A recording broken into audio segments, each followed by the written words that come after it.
It's okay to be spiritual. You don't need to be religious, put crystals under the moon, or meditate for hours. You just need to be open to the possibility there's something bigger than you. Then it's shown to you in a song, a feeling, a sign. That's when life becomes magical. And then you discover that it really is okay to be spiritual. This podcast is for entertainment purposes only. Views expressed are those of the hosts and guests' personal experiences.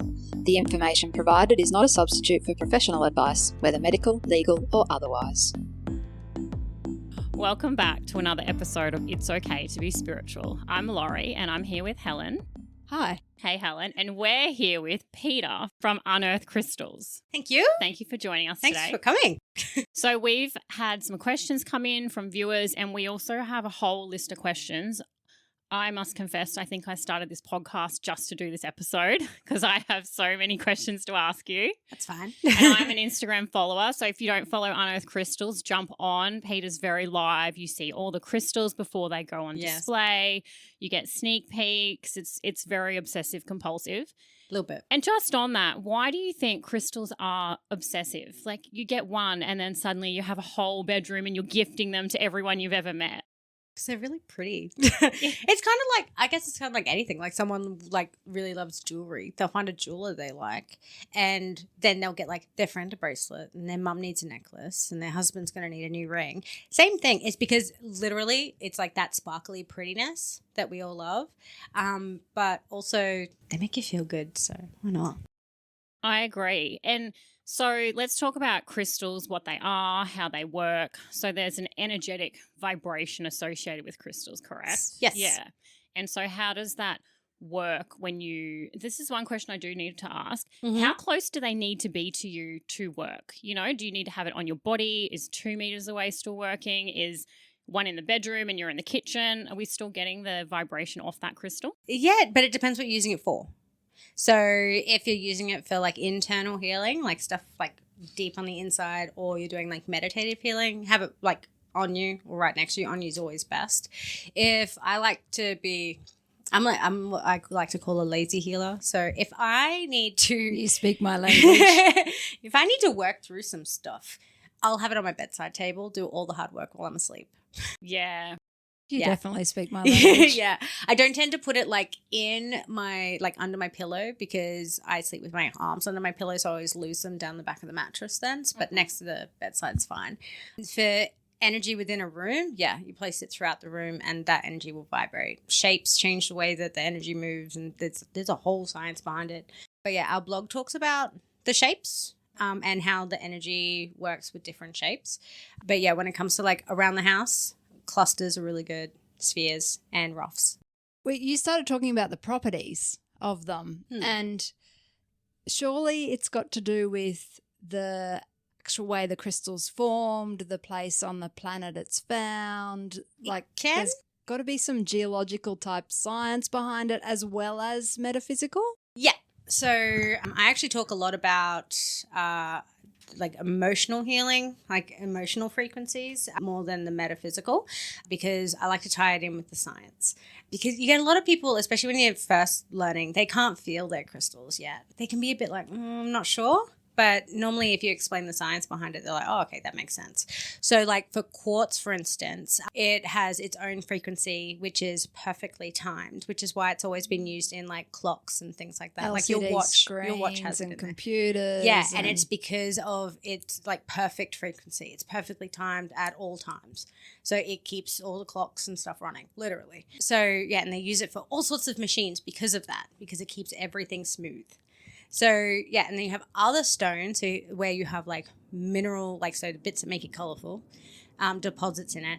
Those minerals are also present in your body, which is why that energy will speak to your body. So that's basic science behind it. So, yeah, that's how like people get like the meanings behind crystals and like what it can do for you. It's aligning those things with the frequency of the crystal. Peter, that actually makes a lot of sense. So if the minerals in your body are also in the crystal with other properties, does that mean anyone can use crystals, or do you need to be in tune with it? Or? No, you don't need to be in tune with it. It's the same as how like some people that like don't believe in crystals or don't use crystals for any sort of healing, they might find themselves at peace at the beach or in the forest.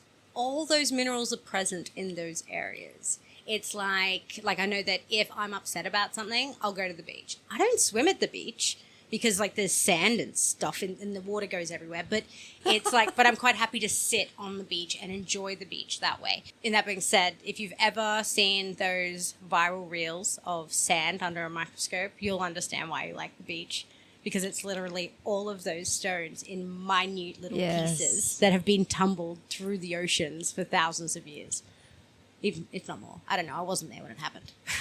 Isn't sand also really high in quartz? Yeah. So everything's high in quartz. Oh, okay.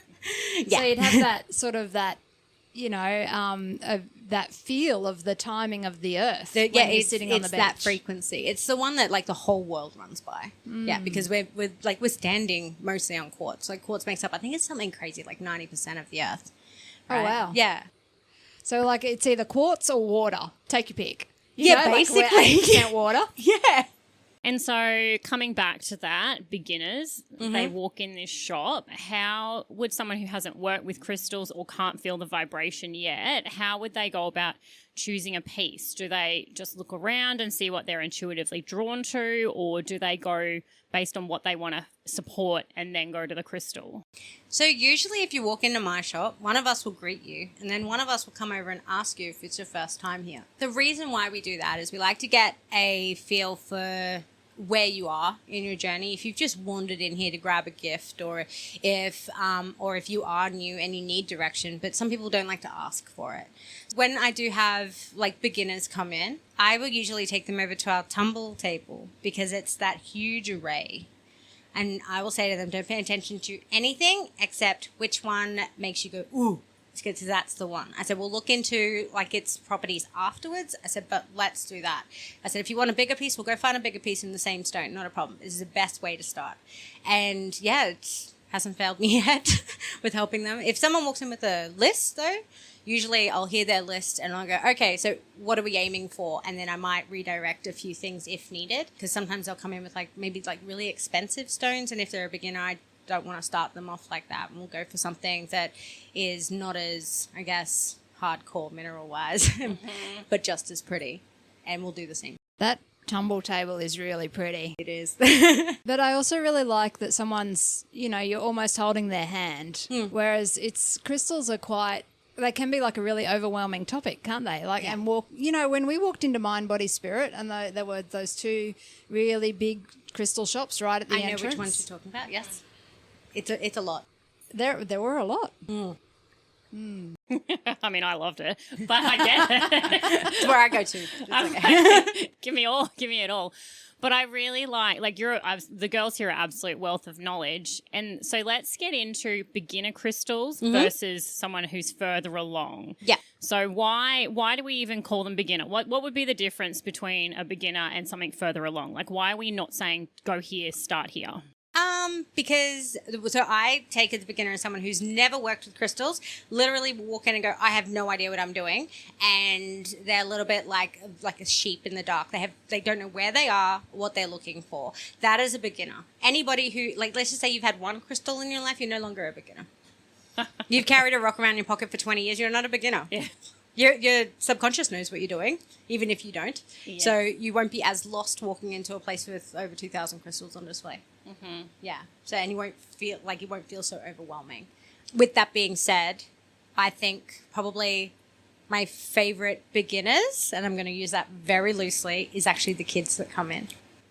Because even though they don't have a crystal collection, they're still in tune with the earth in a whole different way. Yes. And honestly, watching them, like, because I show them all, like, what I call the magic rocks, so I can show them, like, how the energy moves in the quartz and how heavy and how cold the hematite is. I will show you later. We need dark to do it. And, yeah, so I can show them all the magic stuff and you just see their faces light up.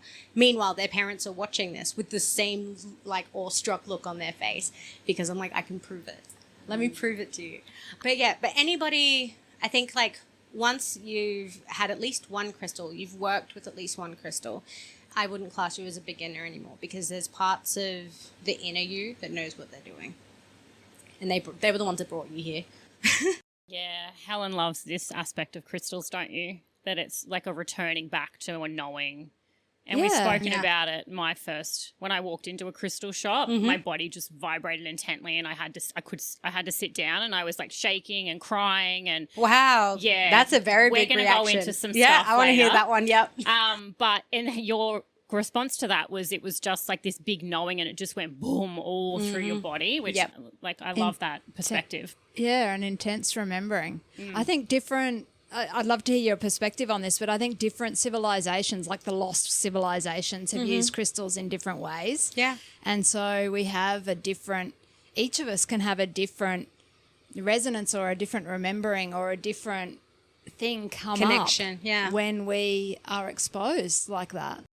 Yeah, most definitely. I think it's not only the lost civilizations that use crystals, the ones that are still around today, they do too. Yes, of course. Like you got like all the jade through like Chinese history and things like that. In like your European history, you have a lot of amethyst, a lot of quartz. And you've got like the ancient Egyptians had like an affinity for lapis lazuli. Yes. It's still an infinity through those parts of the world. That's really true. Yeah, the tiger eye in India and stuff like that. So even though we have like lost civilizations, the one we can't find, they're using the same stuff as everyone else. So yeah, it's no different. But I think when it comes to like past lives and recognizing things from your past lives, that does shine through a lot in people's personal preferences towards crystals and which ones they like. Yes. Like, so I don't know, for me, my favorite crystal is quartz. And I say that with doing this for 10 years and seeing everything under the sun, my favorite crystal will always be quartz. And most people think that's weird because it's so mundane. And I was like, do you know how cool it is though? Like, it's a basis for most rock. Like, yeah, I definitely think there's different connections. And I love hearing what people are connected to when I do that with them when they come in. And tell me what you're connected to. What are you drawn to? And they can give me like a color, or sometimes they give me a texture. I've even had a sound come through before where they're like it. You know the feeling you get when you hear this, and I'm like, yes, strangely enough, yes. And I was like, I think I do have a crystal that sound feels like that. Like, yeah. So I think everyone's a little different, but I think when it comes to past lives in different civilizations, I think that definitely plays a part. Yeah, that's amazing. I love that. Back to the kids and the beginners, Yeah. like if they came in, they take a crystal home, do you have to program a crystal? No. Do you have to cleanse a crystal? Do Yes you have to and be no. scared of your crystal? No, don't be scared of your crystal unless someone's throwing it at you. Okay, I'm going to go into a couple faux pas and I'll start with those ones, okay? If I get off track, just pull me back, No, right? let's do them all. All right.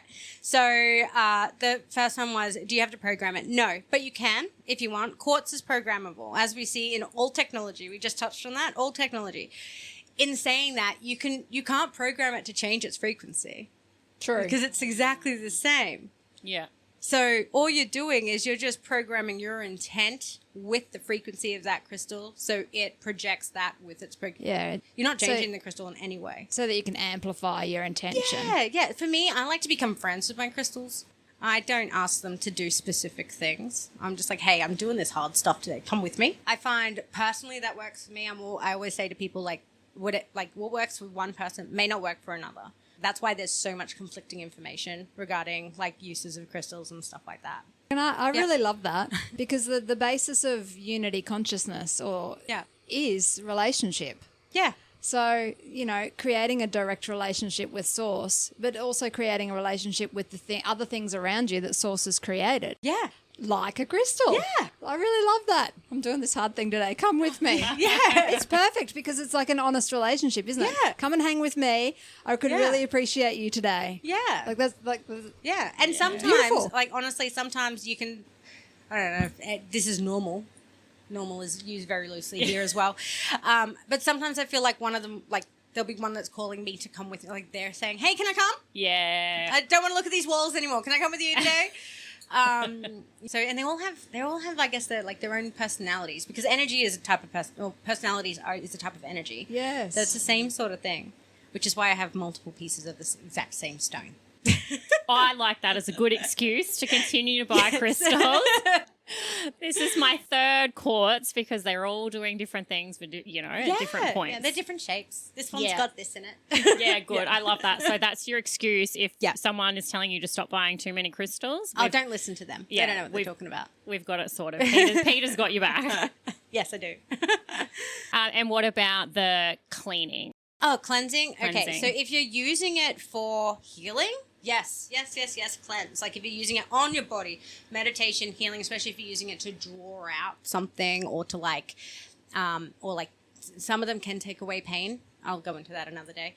Yeah, so if you're using it for that, yes, cleanse afterwards. There's multiple ways to cleanse. Do not use salt. I don't care what anyone says. Do not use salt on your crystals. It is abrasive and harsh. It'll hurt them, okay? They don't like it. If they liked it, they'd all be in the ocean with all the salt, and they're not. You see the size they come out? It is big. Yeah, that's true. Yeah, good point. No salt. They're Yeah. abrasive. Yeah. Some of them you can throw in the sunlight. You don't full moon is for charging. Mm-hmm. You cleanse before you take it out. Yes. Okay. So a lot of people forget that. Cleanse your crystals. Because I use a lot of quartz, I literally can just go wash them in running water in the sink. I don't have to take them out in the sun and start bushfires. So, and that's something probably too for people to realise. Sun through a quartz will Especially a reflect. sphere, yep. Yeah, and you could don't leave it on your windowsill during the day and go out because you could come home to quite a mess. You shouldn't leave your crystals out in direct sun like that anyway. Because if you think about it, they all come from under the ground. There's no sun there. They'll fade. Yeah. Because all their minerals will, fade. Yeah, so if you're using sun, maybe just afternoon. Yeah, little bits. Little 10, 15 minutes. Adult supervision required. Yeah. Yes. Treat your crystals like your children. Yes. But if they're just sitting in your room or whatever, unless you've had a big fight with hubby that morning or something like that, if the energy's just right, leave them be. You'll know when it's time. Yeah. But get the dust off them. They don't like being dusty. Yes. And is there any that you can't wash? Yes, there is plenty you can't wash. The basic rule, just to cover beginner bases, is anything ending with "ite" don't put in water. In saying that, there are exceptions to every rule. To be fair, like I have all sorts of things in my smaller collection that lives in a bowl, and I will give them all a quick wash under running water to get the dust off them. No like clusters or really fragile pieces though. I'm talking about like hearts and palm stones and bigger pieces, tumbles. You do it quickly and you put them on a dry tea towel to dry out as fast as possible and you're all good. There's just some that don't like sitting in water. Yes.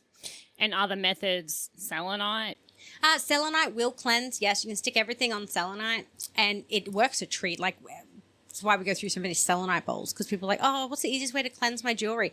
Grab one of these, put your jewelry in there every day. Yeah. That's so simple, right? Yeah. You don't have to schedule it with the moon. You're not trying to do all this other stuff. No. Keep it really simple. Yeah. And I like to keep everything simple. And then that's why we made the cleanse spray. Did you know that?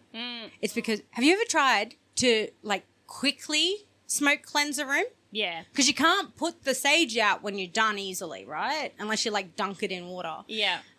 So yeah, we originally made the cleanse spray because we were feeling lazy. We needed a quicker way to refresh energy in a room. You totally speak my language.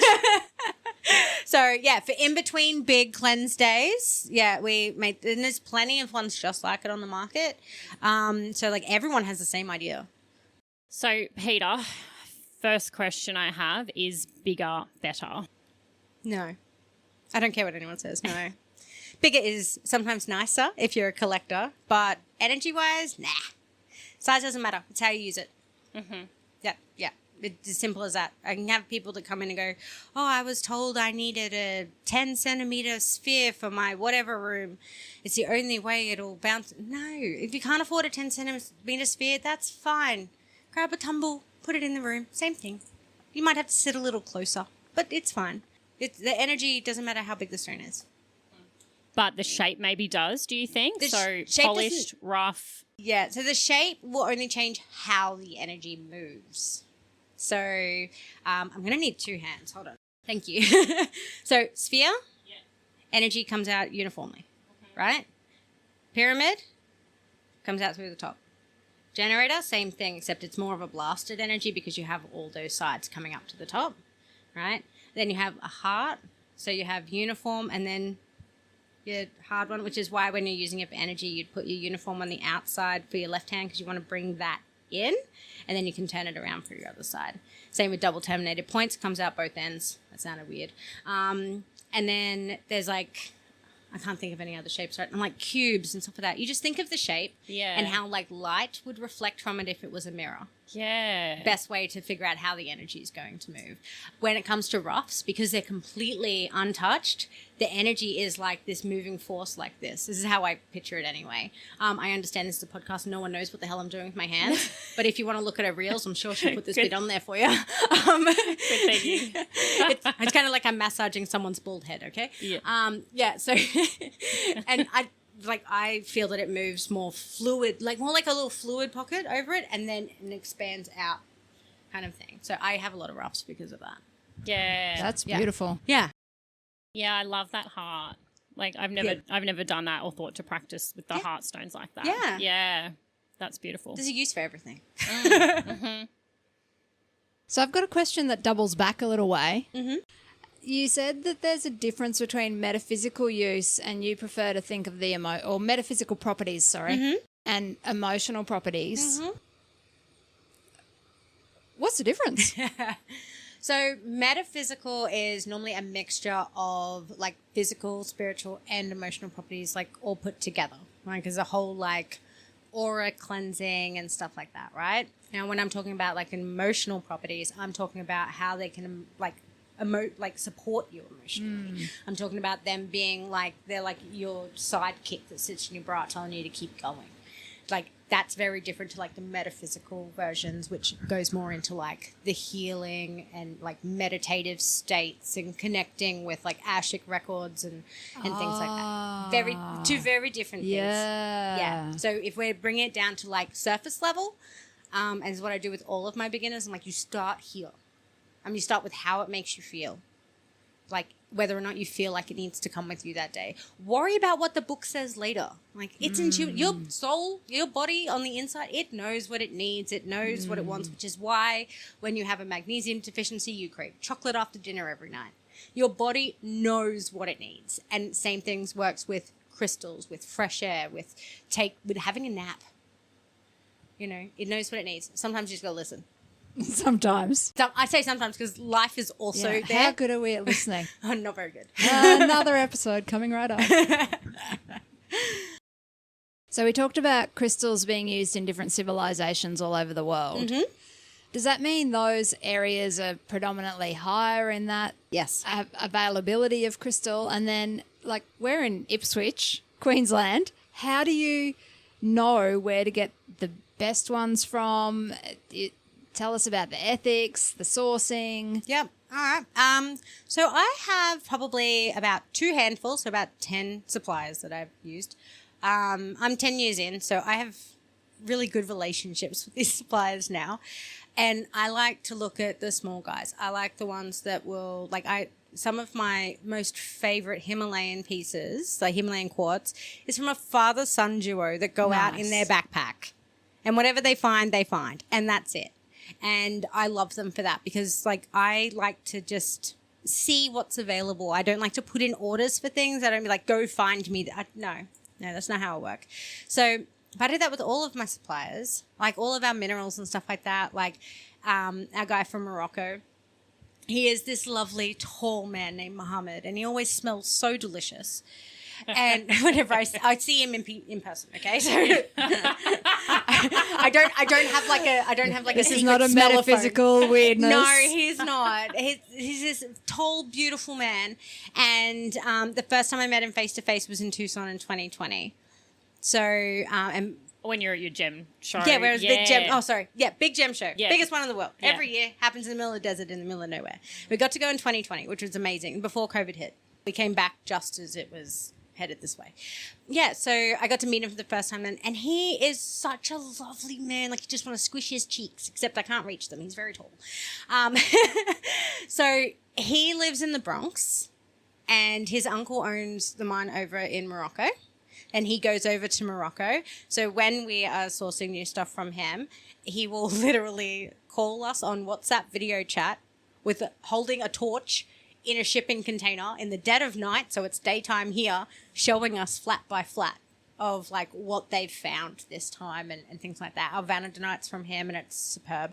Yeah, and he's just so lovely to deal with. And like, we have those sort of connections with a lot of our suppliers, even some Australian wholesalers. They've come here before because they just want to see this place.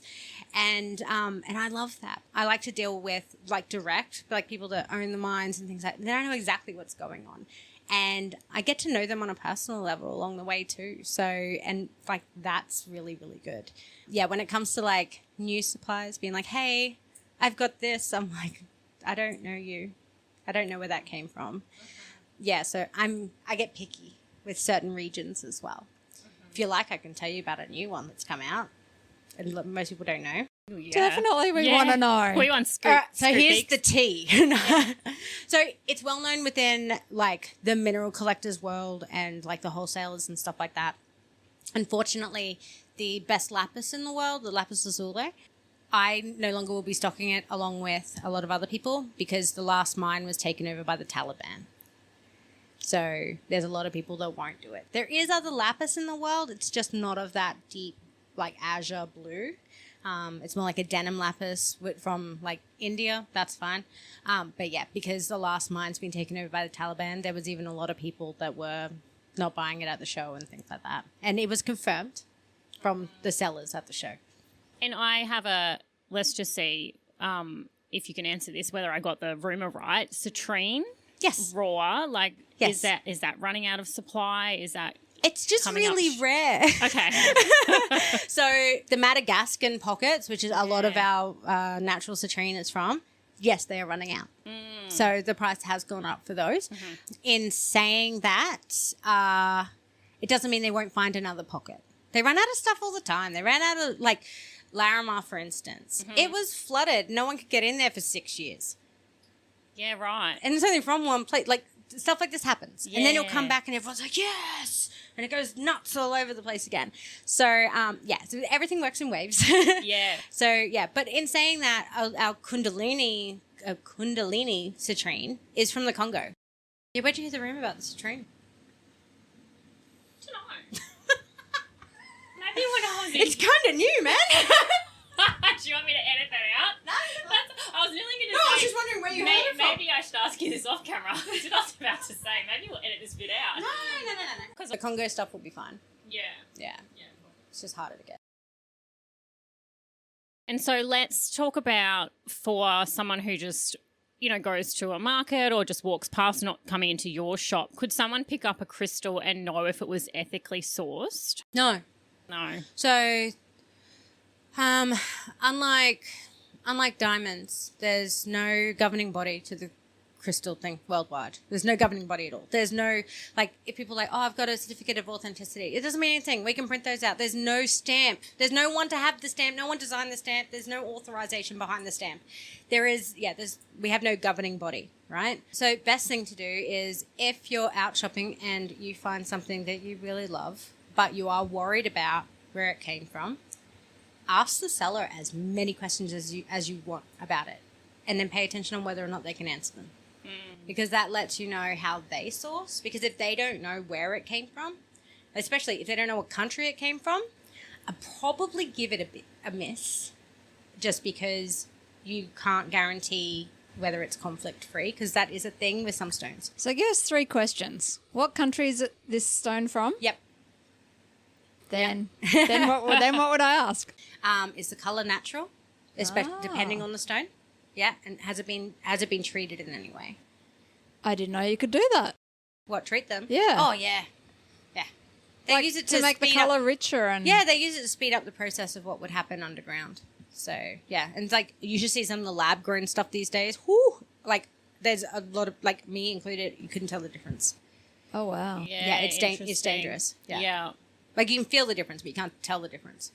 That was the thing I was going to ask. So if, say, it's not sourced ethically, because obviously people will probably start to question their crystals when they watch this episode, and if something maybe they don't know why they didn't ask these questions, is using a crystal that you don't know its origin, is it bad for you? Are you going to pick up bad juju? No, it's personal preference. Yeah. Okay, so it's the same as how, like, some people care about what pesticides are on their lettuce and some people don't. Yeah. You're still going to eat the lettuce. So it's the same thing, okay? If it bothers you, if you're not sure and you've decided that you no longer want to have that crystal in your possession, give it back to the earth. Easiest way. Just put it back. Yeah. Dig a hole, have a funeral, whatever you need to do, put it back. Or give it to your plant. Your plant will really like it. It's just, it comes down to personal preference. Again, it's like that whole thing with, like, you might be attached to that crystal that you don't know where it came from. Because I know I have personal attachments to crystals. Like, they don't come with me everywhere, but, like, they're not, like, I would still walk home and go, hello, buddy. Keep going. It comes down to personal preference. Because some people don't care. Yes. Yeah, it's not something they even think about. And that's okay. But I think because I cater for both healers and people that use their crystals along with collectors, that's why we know what mine they come from. We know where they're from, how they're mined, what mineral deposits they have in them, what extras they have. But we need that because we do it. We cater for both sides.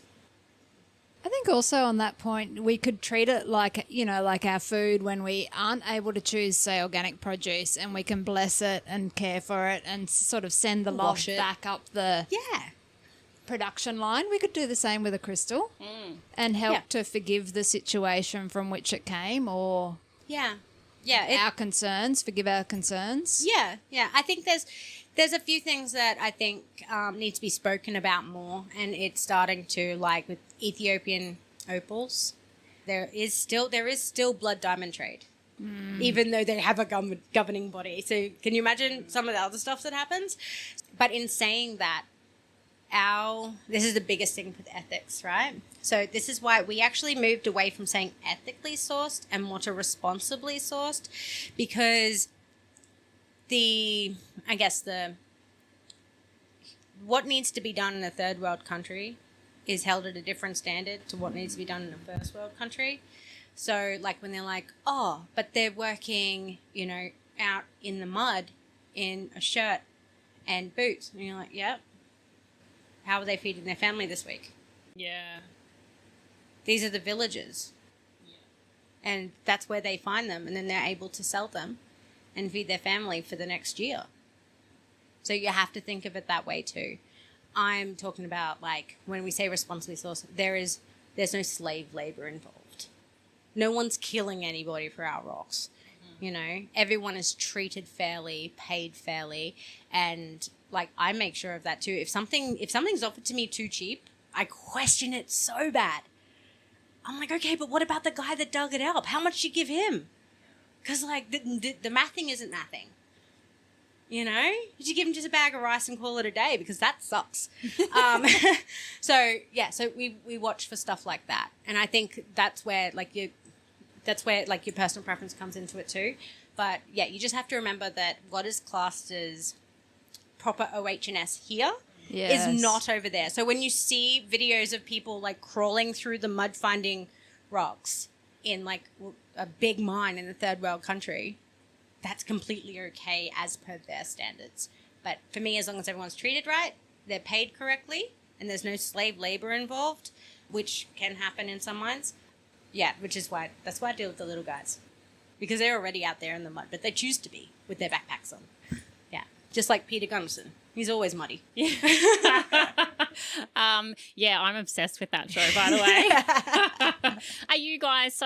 Are you into, like, live, breathe, eat crystals if you could, or are you like a chef and that you don't really want to talk about food or make dinner when you go home? Oh, no. I'm like literally, if you were to scroll through, like, my personal Instagram and Facebook feeds, it's all rocks. Yeah, okay. It's all, and it's not even my rocks, they're other people's rocks. But yeah, like, I'm, like, obsessed with, like, how they grow and the variations, how, like, one stone can be, like, 7 different shapes, like calcite, for instance. It can be like 7 different shapes in like umpteen different colors. And you're like, but how? And then I start getting into hyperfocus mode and going down the rabbit hole of the how. And then before I know it, I know which colors come out of which mines. And then I'm like, I need to find the guy that owns that mine. So, yeah, listen, I love watching Pete Gunnison and everything that he does. Yeah. And his friend Greg is fantastic as well. And Chris. So, yeah, I think, watching the Australian miner guys, like, do their thing is phenomenal. And honestly, I'd love to go fossicking, but I can't stand the flies. I know. Or the bees they had on one episode. Oh, the bees turned up in the bottom of the pit. Bees don't bother me at all. Yeah. Like, I back onto a national forest, not a problem. Okay. Flies? No. Makes me irrationally, like, ragey. Really? Yeah. But in winter, sure, I'll go. Yeah, because there's no flies. Yeah. Oh, yeah. Or you could get a full bee suit. I do have one of those somewhere. From when we had the beehives, yeah. That's a good idea. So, Peter, can I ask you some personal questions? Shoot. How did you end up in Ipswich with this amazing shop, which could possibly be one of the best in the country, I would say? I'm going to call it. I call it the best shop in the country. Unearthed Crystals is like Disneyland to me. This place is just, you could spend hours here and not want to go home. That's fine. That's why we have a couch. Yeah, that's right. So how did you create this? How did it come about? All right, you want to know the truth? It's not very interesting. So I actually was living in the attic of our family home in Doolandella, and I woke up one morning and I knew exactly what I was supposed to do, and I took my $1,000 credit card and I just followed my gut, and then I started Unearthed from a little spare spot in my attic apartment in the family home, and it just went from there. And then we moved out and got a spare room, and then it took over the garage, and then we built a shed. And then we outgrew the shed, and then we needed another place to put it. And at the time, my sister Shaz was business partners with me, and she lives out here. I live out at Greenbank. I'm nearly an hour away.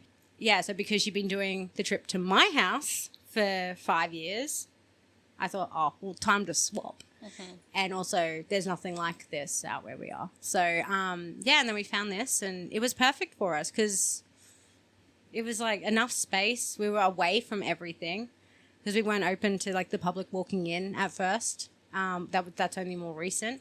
Yeah, and we love our neighbours. So yeah, we kind of like, I like to say accidentally, but no, it's always like I just don't waver. And that's the one thing my mom said. She's like, you just got it in your head and you just didn't stop.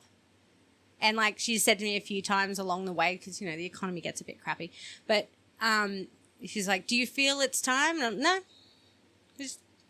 Nothing bad's going to happen. Let's just keep going. She's like, okay. Because we all love doing it. So we're like, why would we not? Yeah, so we just keep going. And so as we've grown, I've just needed more space because rocks are heavy and they take up a lot of space. Yes, they do. Out of that non-interesting story. Yeah. I told you it wasn't interesting. No, it's so interesting. How did you just wake up knowing what you were going to do? Needed to do. Which word did she use? Have Need or to. want? Have to. Have to do. And were you into crystals before that? Had you dabbled? Do you have a deck of tarot cards? Oh, okay. Come on. There's Okay, so more to this this. is... Okay, so I'm 36. I'm not afraid to admit that, right? So I grew up with practical magic and charmed and stuff like that. Yeah, perfect. So as a kid, yes, I had the books. Mm-hmm. I had the spell candles. We used to go for tarot readings in the valley. My mum used to get a tarot read and stuff like that. We've always like talked to mediums, and it hasn't been the center of my world. Like I'm always like, yeah, and I tend to like I would go away and come back because like I had to be a teenager. I had to be rebellious. I had to do other stuff, right? I had to be naughty and then come back. I've always kind of had rocks around because my pop used to go fossicking. So 2 of the diamonds in here, the odd coloured ones, is why they're odd. They're from him. So after he passed away, we found these and some uncut diamonds in a little tiny film canister from an analog camera. I remember those. In the back of a cupboard. And so, yeah, so he had rocks everywhere. We had a piece, it's huge, probably the size of your head, okay? I'm not saying your head's huge. I'm saying for a rock that's big. So at one big point, right, it's a golden healer point. It was in the bird bath, just outside, because that's where Pop decided to put it. We have a big uncut geode, like agate geode, that was used as a doorstop for 30 years. Oh, wow. Yeah, so there's always been rocks around. Yeah. And he's like, we have jars and jars of opals though. Like, and we will never sell them. They're ours. Well, they were his. Now they're ours. In like white and all the ones from like up north and things like that. So, yeah. So they've always been around, but not like I don't like actively practice. And I think that's why I kind of keep it basic now. Because I'm like, I know that they feel good to be around. Because I'd always get excited when Pop would open up the safe and all the opal jars would come out and it was time to clean the water. It's not a full like ritualistic thing. And I don't believe it has to be. But, yeah. Rocks haven't always been around, but they have. You know what I mean? I think they have. Yeah, I think they have too. Yeah. Sorry. Just trying to resist my gift here. Yeah. Oh, okay. Yeah, but no, seriously, I went to sleep one night and I don't even remember if I dreamed or anything. And I woke up in the morning and it was just right there in the forefront of my head. I was like, I'm going to do this and it's going to be called this. And I just did it. And I didn't question it and I never looked back. And on that, so like you're very intuitive then, right? So how did you just know? Like, do you see that as like, how do you have other instances in your life where you've just thought, this is what I'm doing and this is how it's going to go? Or was this a one-off? Yeah, but I can always also be stubborn, so I never know which one we're going with. Yeah. That one was different. That one was like that deep pit of the stomach, like, this is what we're doing now. To be fair, before then, I'd never felt that before. So it was one of those things where I'm like, I normally don't listen to my intuition. It's gotten me into a lot of trouble. So I'm just going to listen to this one and see what happens. And it turned out okay. So that was good. I think that one, it felt different. Yeah. Yeah. And I think from people I've spoken to along the times, they'll like when they get like what I call the spidey senses tingling, especially after you become a mum. Like it's like you got spidey senses on spidey senses. But you know the difference between ones where, most of the time, where you're just overthinking something or you're like, nope, that's pit of the stomach. And then you'll stop what you're doing and go investigate what needs to be done. It's like when the kids go quiet, you know that someone's about to do something stupid and you stop what you're doing and you go, yeah, same sort of feeling, pit of the stomach. Like you just know, and it's a different know. Yeah. Does that make any sense? No, yeah, absolutely. Yeah. Yes, Yeah. why did you say no? Trying Yes. to No, explain. I meant no. Like, of course it does. Like, Trying to explain the difference between knowing and knowing. Of course it makes sense. Yeah. Absolutely. Like that. And that's your gift, right? Like being able to distinguish between the two. But sometimes it's foggy, right? Like, but when it's very clear, it's very clear. Yeah. Yeah, I'm real shit at my gift. I'm not going to lie.